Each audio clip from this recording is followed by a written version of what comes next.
भगवान। चलो प्रेम से बोलिए शंकर भगवान की जय, माता पार्वती की जय। व्रत करने वाले को चाहिए कि सूर्योदय के पहले उठकर भगवान का स्मरण करे, फिर शौच, दंत धावन, स्नान तथा संध्या वंदन आदि से निवृत्त होकर जहाँ शिव पार्वती का पूजन करना और कथा सुनना हो, वहाँ शिव पार्वती के पूजन के लिए केला, बंधनवार आदि से सुसज्जित एक छोटा मंडप बनावे। उसी में अपने बंधु बांधवों के साथ बैठे और अपने आचार्य को आदर पूर्वक बुलाकर उनके लिए एक उत्तम आसन बिछा दे। उसके बाद में कुश, जल आदि लेकर ओम अद्यत्यादि से अहंकरिष्ये तक का संकल्प वाक्य पढ़कर संकल्प करे। फिर हाथ में अक्षत फूल लेकर मंदार माला इस मंत्र से पार्वती जी का ध्यान करे। आगच्छ देवी तथा राज्य सौभाग्य दे आदि मंत्रों से आचमन करावे। मंदाकिनी इससे पार्वती को पंचामृत से स्नान कराकर शुद्धोदक स्नान करावे। वस्त्र युग्यम इस मंत्र से वस्त्र का जोड़ा चढ़ावे। चंदनेन इस मंत्र से चंदन लगावे। रंजिते इस मंत्र से अक्षत देवे। माल्यादिनी इस मंत्र से फूल माला चढ़ावे। चंदन नागरु इस मंत्र से धूप देवे। त्वम ज्योति इससे दीप दिखावे। नैवेद्यम इसे नैवेद्य चढ़ावे। इदम फलम इस मंत्र से फल चढ़ावे। पुंगी फलम इससे पान, सौभाग्यम इससे प्रार्थना करे। पूजन करने के बाद कथा सुने।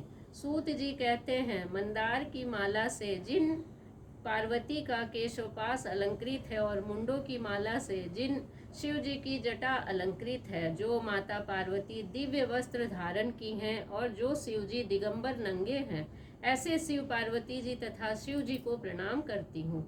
रमणीक कैलाश पर्वत के शिखर पर बैठी हुई श्री पार्वती जी कहती हैं, हे महेश्वर, हमें कोई गुप्त व्रत या पूजन बताइए जो सब धर्मों से सरल हो, जिसमें परिश्रम भी कम करना पड़े लेकिन फल अधिक मिले। हे नाथ, यदि आप मुझ पर प्रसन्न हो बताइए। हे प्रभु, किस तप, व्रत या दान से आदि मध्य और अंत रहित आप जैसे महाप्रभु हमको प्राप्त हुए हैं। शिव जी बोले, हे देवी सुनो, मैं तुमको एक व्रत जो मेरा सर्वस्व और छिपाने योग्य है, लेकिन तुम्हारे प्रेम के वशीभूत होकर मैं तुम्हें बतलाता हूँ। जैसे नक्षत्रों में चंद्रमा, ग्रहों में सूर्य, वर्णों में ब्राह्मण, देवष्णु, नदियों में गंगा, पुराणों में महाभारत, वेदों में सामवेद और इंद्रियों में मन श्रेष्ठ है। सब पुराण और वेदों का सर्वस्व जिस तरह कहा गया है, मैं तुम्हें एक प्राचीन व्रत बतलाता हूँ। एकाग्र मन से सुनो।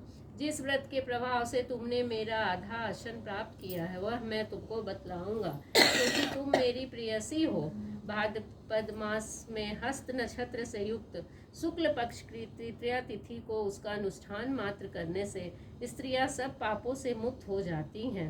हे देवी, तुमने आज से बहुत दिनों पहले हिमालय पर्वत पर इस व्रत को किया था, यह वृतांत मैं तुमसे कहूँगा। पार्वती जी ने पूछा, हे नाथ, मैंने क्यों यह व्रत किया था, यह सब आपके मुख से सुनना चाहती हूँ। शिव जी ने कहा, भारतवर्ष के उत्तर की ओर एक बड़ा रमणीक और पर्वतों में श्रेष्ठ हिमवान नामक पर्वत है। उसके आसपास तरह तरह की भूमियाँ हैं। तरह तरह के वृक्ष उस पर लगे हुए हैं। नाना प्रकार के पक्षी और अनेक प्रकार के पशु उस पर निवास करते हैं। वहाँ पहुँचकर गंधर्वों के साथ बहुत से देवता, सिद्धचारण पक्षीगण सर्वदा प्रसन्न मन से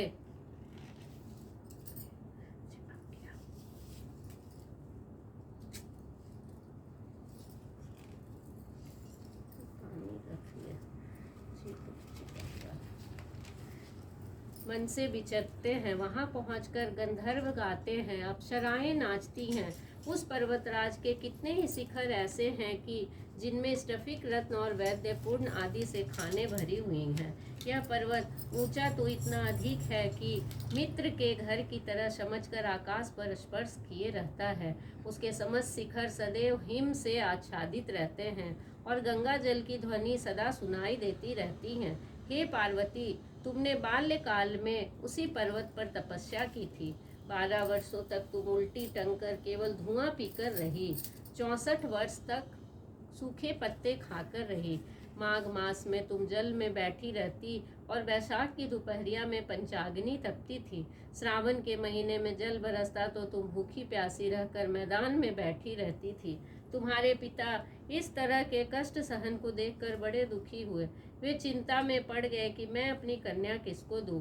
उसी समय नारद जी वहां आ पहुंचे। मुनि श्रेष्ठ नारद जी उस समय तुम्हें देखने गए थे। नारद जी को देखकर गिरि ने अर्धपाद्य आसन आदि देकर उनकी पूजा की और कहा, हे स्वामीन, आप किस लिए आए हैं? मेरा हो भाग्य है, आपका आगमन मेरे लिए अच्छा है। नारद जी ने कहा, हे पर्वतराज, सुनो, मैं भगवान विष्णु का भेजा हुआ आपके पास आया हूँ। आपको चाहिए कि यह कन्या रत्न किसी योग्य वर को दे।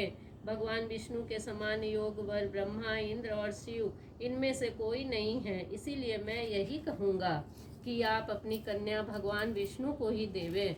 हिमवान ने कहा, भगवान विष्णु स्वयं मेरी कन्या ले रहे हैं और आप यह संदेश लेकर आए हैं तो मैं उन्हें अपनी कन्या दूंगा। हिमवान की इतनी बात सुनकर मुनिराज नारद आकाश में विलीन हो गए। वे पीताम्बर, शंख, चक्र और गदाधारी भगवान विष्णु के पास पहुँचे। वहाँ हाथ जोड़कर नारद जी ने भगवान विष्णु से कहा, हे देव, सुनिए, मैं अपना विवाह पक्का कर दिया। उधर हिमवान ने पार्वती के पास जाकर कहा, हे पुत्री, मैंने तुम्हें भगवान विष्णु को दे डाली। तब पिता की बात सुनकर तुम बिना उत्तर दिए ही अपनी सखी के घर चली गई। वहीं जमीन पर पड़कर तुम बड़ी दुखी होती हुई विलाप करने लगी। तुमको इस तरह विलाप करते देख एक सखी ने पास आकर कहा, हे देवी, तुम क्यों इतनी दुखी हो? इसका कारण बताओ। तुम्हारी जो कुछ इच्छा हो मैं यथाशक्ति उसको पूरा करने की चेष्टा करूंगी, इसमें कोई संशय नहीं है।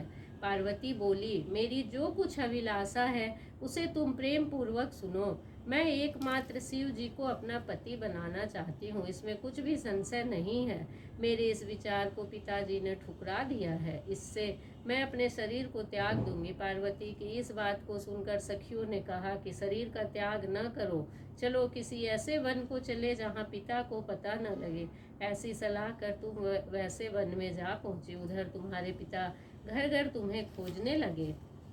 दूतों द्वारा भी खबर लेने लगे कि कौन देवता या किन्नर मेरी पुत्री को हर कर ले गया है। उन्होंने मन ही मन कहा, मैं नारद जी के आगे प्रतिज्ञा कर चुका हूँ कि अपनी पुत्री भगवान विष्णु को दूंगा। ऐसा सोचते सोचते हिमवान मूर्छित हो गए। गिरिराज को मूर्छित देखकर सब लोग हाहाकार करते दौड़ पड़े। जब होश हुआ तो सबने पूछा कि गिरिराज, आप अपनी मूर्छा का कारण बताइए। हिमवान ने कहा, आप लोग मेरे दुख का कारण सुने। न मालूम कौन मेरी कन्या को हर ले गया है। ऐसा नहीं हुआ तो उसे किसी काले सांप ने काट लिया या सिंह खा गए होंगे। हाय हाय, मेरी बेटी कहाँ चली गई? किसी दुष्ट ने मेरी पुत्री को मार डाला। ऐसा करके वे वायु के झोंके से कांपते हुए वृक्ष के समान कांपने लगे। इसके बाद हिमवान तुम्हें वन वन खोजने लगे। वह वन भी सिंह, भालू, हिंसक जंतुओं से बड़ा भयानक हो रहा था। तुम भी अपनी सखियों के साथ उस भयानक वन में चलती चलती एक ऐसे जगह जा पहुंची जहां एक नदी बह रही थी। उसके रमणीय तट पर एक बड़ी सी कंदरा थी। तुमने उसी कंदरा में आश्रम बना लिया और मेरी एक बालुकामयी प्रतिमा बनाकर अपनी सखियों के साथ निराहार रहकर मेरी आराधना करने लगी।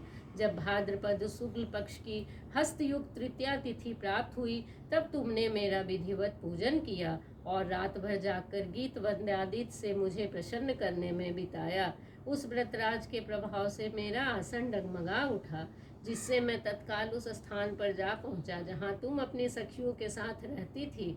वहां पहुंचकर मैंने तुमसे कहा कि मैं तुम पर प्रसन्न हूँ, बोलो क्या चाहती हो? तुमने कहा, मेरे देवता, यदि आप मेरे ऊपर प्रसन्न हैं तो मेरे पति बने। मेरे तथास्तु कहकर कैलाश पर्वत पर वापस आने पर तुमने यह प्रतिमा नदी में प्रवाहित कर दी और सखियों के साथ उस महाव्रत का पारण किया। हिमवान भी तब तक उस वन में तुम्हें खोजते हुए आ पहुंचे। चारों दिशाओं में तुम्हारी खोज करते करते वे व्याकुल हो चुके थे, इसलिए तुम्हारे आश्रम के समीप पहुंचते ही गिर पड़े। थोड़ी देर बाद उन्होंने नदी के तट पर दो कन्याएं देखी। देखते ही उन्होंने तुम्हें छाती से लगा लिया और बिलख कर रोने लगे। फिर पूछा, पुत्री, तुम सिंह, व्याघ्र आदि जंतुओं से भरे इस वन में क्यों आ पहुंची? पार्वती ने उत्तर दिया, हे पिताजी, मैंने पहले ही अपने आप को शिव जी के हाथों सौंप दिया था। आपने मेरी यह बात टाल दी, इससे मैं यहाँ चली आई। हिमवान ने सांत्वना दिया कि हे पुत्री, मैं तुम्हारी इच्छा के विरुद्ध कुछ न करूँगा। तुम्हें अपने साथ ले घर आए और मेरे साथ तुम्हारा विवाह कर दिए। इसी से तुमने मेरा अर्धासन पाया है। तब से आज तक किसी के सामने मुझे यह व्रत प्रकट करने का अवसर नहीं प्राप्त हुआ। हे देवी, मैं यह बताता हूँ कि इस व्रत का नाम हरितालिका क्यों पड़ा। तुमको सखियां हर कर ले गई थी, इसी से इसको हरितालिका नाम पड़ा। पार्वती जी ने कहा, हे प्रभु, आपने नाम तो बताया, अब विधि भी बताए। इसका क्या पुण्य है, क्या फल है, यह व्रत कौन करे। श्री शिव पार्वती जी से कहते, हे देवी, मैं स्त्री जाति की भलाई के लिए यह उत्तम व्रत बतलाया हूँ। जो स्त्री अपने सौभाग्य की रक्षा करना चाहती हो वह यत्न पूर्वक इस व्रत को करे। पहले केले के खंभे आदि से सुशोभित एक सुंदर मंडप बनावे, उसमें रंग बिरंग के रेशमी कपड़ों से चंदवा लगाकर चंदन आदि सुगंधित द्रव्यों से वह मंडप लिपवाए। फिर शंख, भेरी, मृदंग आदि बजाते हुए बहुत से लोग एकत्रित होकर तरह तरह के मंगलाचार करते हुए उस मंडप में पार्वती जी तथा शिव जी की प्रतिमा स्थापित करें। उस रोज दिन भर उपवास कर बहुत से सुगंधित फूल, गंध और मनोहर धूप, नाना प्रकार के नैवेद्य आदि एकत्र कर मेरी पूजा करें और रात भर जागरण करें। ऊपर जो वस्तुएं गिनाई गई हैं उनके अतिरिक्त नारियल, सुपारी, जमीरी, नींबू, लौंग, अनार, नारंगी आदि जो जो फल प्राप्त हो सके उन्हें इकट्ठा कर लें। उस ऋतु में जो फल तथा फूल मिल सके विशेष रूप से रखें। इसके बाद धूप दीप आदि से पूजन कर प्रार्थना करें, हे शिवे, शिव रूपिणे, हे मंगले, सब अर्थों को देने वाली, हे देवी, हे शिव रूपे, आपको नमस्कार है। हे शिव रूपे, आपको सदा के लिए नमस्कार है। हे ब्रह्म रूपिणी, आपको नमस्कार है। हे जगदरात्री, आपको नमस्कार है। हे सिंह वाहिनी, संसार के भय से भयभीत मुझ दिन की रक्षा करो। इस कामना की पूर्ति के लिए मैंने आपकी पूजा की है। हे पार्वती, मुझे राज्य और सौभाग्य दे, मुझ पर प्रसन्न हुए। इन्हीं मंत्रों से पार्वती जी तथा शिव जी की पूजा करें। तदंतर विधि पूर्वक कथा सुने और ब्राह्मण को वस्त्र, गौ, सुवर्ण आदि देवे। इस तरह एकचित होकर स्त्री पुरुष दोनों एक साथ पूजन करें। फिर वस्त्र आदि जो कुछ हो उसका संकल्प करे। हे देवी, जो स्त्री इस प्रकार का पूजन करती है वह सब पापों से छूट जाती हैं और उसे 7 जन्म तक सुख तथा सौभाग्य प्राप्त होता है। जो स्त्री तृतीया तिथि का व्रत न कर अन्न भक्षण करती है वह 7 जन्म तक बंध्या रहती है और उसको बार बार विधवा होना पड़ता है। वह सदा दरिद्री, पुत्र शोक से शोकाकुल, स्वभाव की लड़ाकी, सदा दुख भोगने वाली होती है और उपवास न करने वाली स्त्री अंत में घोर नरक में जाती है। तीज को अन्न खाने से सुकरी, फल खाने से बंदरिया, पानी पीने से जोंक, दूध पीने से सापिन, मांसाहार करने से बाघिन, दही खाने से बिल्ली, मिठाई खाने से चींटी और सब खाने से मक्खी होती है।